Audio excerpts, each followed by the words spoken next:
reading from the Holy Gospel according to St. Mark. Jesus and his disciples left for the village around Caesarea Philippi. On the way he put this question to his disciples: "Who do people say I am?" And they told him, "John the Baptist," they said. "Others Elijah, others again one of the prophets. But you," he said, "who do you say I am?" Peter spoke up and said to him, "You are the Christ." And he gave them strict orders not to tell anyone about him. And he began to teach them that the Son of Man was destined to suffer grievously, to be rejected by the elders and the chief priests and the scribes, and to be put to death, and after 3 days to rise again. And he said this all quite openly. Then taking him aside, Peter started to remonstrate with him. But turning and seeing his disciples, he rebuked Peter and said to him, "Get behind me, Satan, because the way you think is not God's way, but man's."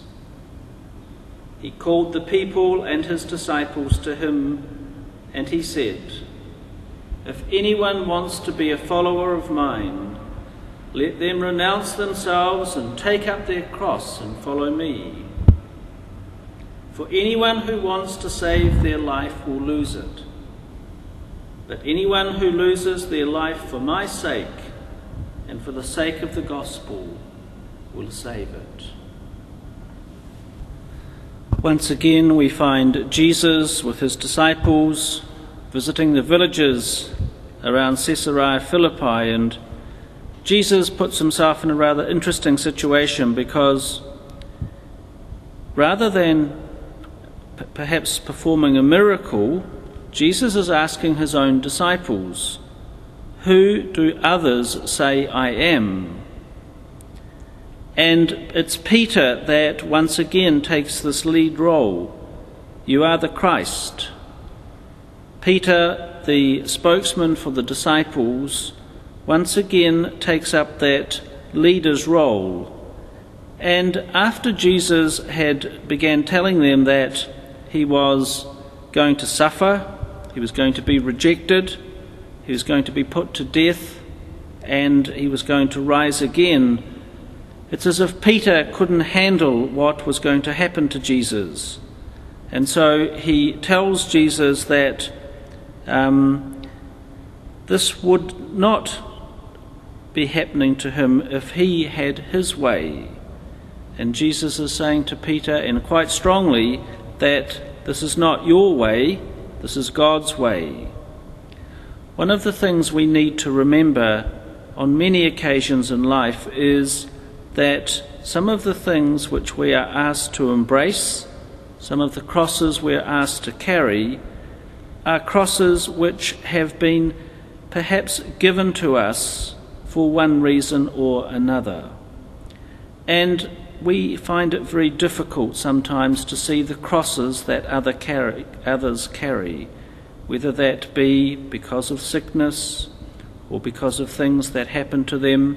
We find that particularly difficult.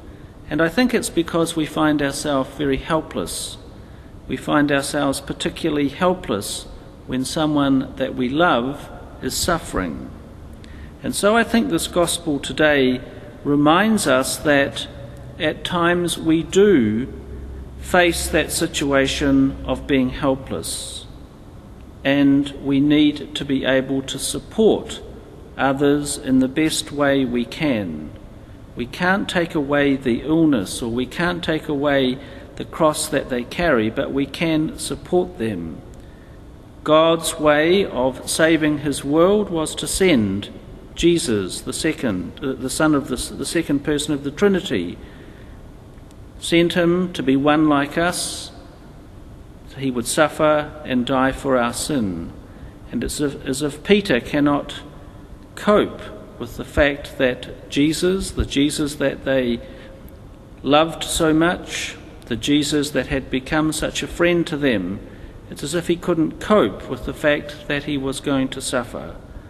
And so we reflect on this gospel, we reflect on the challenges and the crosses that perhaps come into our lives and the lives of people that we love, and we ask God to give us the grace to be able to support each other and to accept those crosses just as Jesus accepted his.